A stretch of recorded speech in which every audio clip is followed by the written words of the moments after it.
Lawrence master గురించి మీ మాటల్లో అంటే ఆయన చాలా సేవా కార్యక్రమాలు చేస్తున్నారు. అవును మేడం, ఆయన నాకు కార్డు ఇప్పించింది ఇక్కడికి.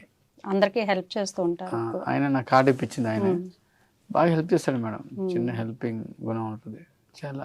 డాన్సర్స్ కూడా, చిన్న డాన్సర్స్ కూడా సపోర్ట్ చేస్తూ ఉంటారు. సపోర్ట్ చేస్తున్నాడు అందరిని. ఆయన ఒకప్పుడు లాగా కాదు, అప్పుడు డాన్సర్లు అందరు చాలా మంది డాన్సర్ ఉంటారు కదా, అందరిని వచ్చే రమ్మనేవాడు, వర్క్ ఇచ్చాడు. వాడు మొహం చూసేవాడు, వాడు పాపంగా ఉంటే వాడు వర్క్ ఇచ్చేవాడు. వాడు వస్తాడు, వాడు డాన్స్ ఆడతాడా లేడా చూసుకోడు. ఏదో ఒక పని సాంగ్ లోనే గ్రూప్ డాన్సర్లు గానే కొంచెం ఆయన తెలిసిపోద్ది. కొంచెం నీట్ డ్రెస్ వేసుకొని ఇలా వచ్చిన వాడి హీడు చూసిన వాళ్ళకి పాపం వాడిని చూడడం వాడు కష్టం మొహం కనిపిస్తుంది. వాళ్ళకి అందరికి పిలుస్తాడు, ఆయనే సెలెక్ట్ చేస్తాడు. మిగతా మాస్టర్లు అందరూ ఏం చేస్తారు, ఇన్ఛార్జ్ చెప్తారు, డాన్సర్ తీసుకొస్తారు. ఆయన అలా కాదు, ఆయనే సెలెక్ట్ చేస్తారు, చేసుకుంటాడు. టైం కేటాయిస్తాడు. ఆయనకి ఎంత ఓపిక. అందుకే మరి అలాంటి వాళ్ళు గొప్ప వాళ్ళు అయ్యారు.